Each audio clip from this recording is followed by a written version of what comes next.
পবিত্র মাসে আজকে আমাদের প্রথম রোজা। আর ইসলামের মধ্যে আল্লাহ পাকের 5টা বিধান আছে, এর মধ্যে রোজা একটা আল্লাহর মাস, এটার নাম আল্লাহ নিজে রেখেছেন রমজানুল মুবারক। এই মাসে মানুষ কি করে নিজে উপবাস থাকে, এই জন্য উপবাস থাকে যে গরিব দুঃখীদের যে বেদনা তারা বুঝতে পারে, এই জন্য উপবাস থাকে। এই রমজান মাসটাকে তারা কি করে নিজে অন্যদের দুঃখকে বোঝার জন্য নিজে ক্ষুধা থাকবে, তখন বুঝবে যে অন্য গরিব দুঃখরা কীভাবে এই উপবাসে দিন কাটাচ্ছে।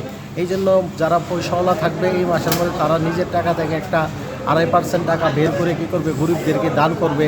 এইভাবে এই রমজান মাসে বলা হয়েছে শয়তান যে আছে ওকে শিকল দিয়ে অবদ্ধ করা হয়, তাকে বদ্ধ করে দেওয়া হয়। এই জন্য এই মাসে মানুষরা বেশি বেশি ইবাদত করে এবং অতিরিক্ত আরও 20 রাকাত নামাজ এই রাত্রে প্রত্যেক দিন রাত্রে পড়ানো হয়, যেটাকে তারাবির নামাজ বলা হয়। এবং সেহরিতে উঠে মানুষ সেহরির খানা খায়, সেহরির খাওয়ার পরে সারাদিন তারা কী করে প্রত্যেকটা আমলের মধ্যে, নামাজের মধ্যে, জিকির তেলাওয়াতের মধ্যে কী করে নিজের জিন্দিগিটাকে কাটায়। আর আমলের মধ্যে আরও বেশি দাবিত হই। এই রমজান উপলক্ষে আমরা আমাদের এখান থেকে এবং রাজ্যের সমস্ত মানুষকে রমজানের খুশির বাধাই সমস্ত মানুষ, সমস্ত ধর্মবন্ধের মানুষের কাছে চলে যাক, এটা আমরা দোয়া করি, প্রার্থনা করি। আর এই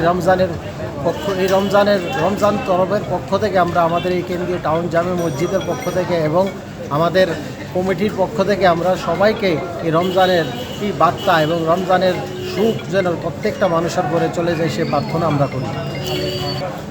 আজকের দিনে আমাদের এই বার্তা থাকবে যে রমজান মাস এটা শুধু মুসলমানদের জন্য না, এই রমজান যেন প্রত্যেকটা ধর্মীয় বর্ণের মানুষের মধ্যে সমানভাবে এটা ভাগ হয়ে যায়, সবাই যদি এটার আনন্দ ভোগ করতে পারে এবং এটার যে আসল যে হকিকত প্রত্যেকটা মানুষ বুঝতে পারে।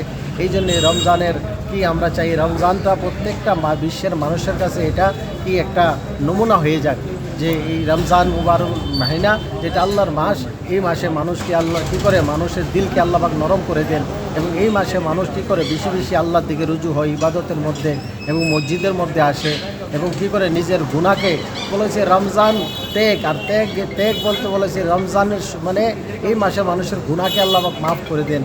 বলেছে রমজান শব্দের অর্থই এটা যে মানুষকে মানে পুড়ে দেওয়া, মানে গুনাহগুলো আল্লাহ পাক পুড়ে দেয়, মুছে দেয় এবং মানুষকে আল্লাহর দিকে বেশি বেশি রুজু করে দেয়।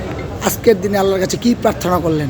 আজকের দিনে আমরা প্রার্থনা করি যেমন আল্লাহ আমাদেরকে ভালো রাখেন এবং আমাদেরকে আমাদের হামেশার যে আখেরাতের জিন্দিগি তৈরি করার জন্য আল্লাহ পাক আমাদেরকে তৌফিক দেন এবং আমাদের দুনিয়া ইহকাল এবং পরকাল দুটোটা দুনিয়া যদি আমাদের এবং সমগ্র মানুষের সুন্দর হয়ে যায় সে প্রার্থনাই আমরা করি। আপনার পরিচয়টা দিয়ে দিন। আমার পরিচয় হলো মোহাম্মদ শাহাদাত হোসেন। এই মসজিদের আমি মসজিদের কমিটির একজন সদস্য।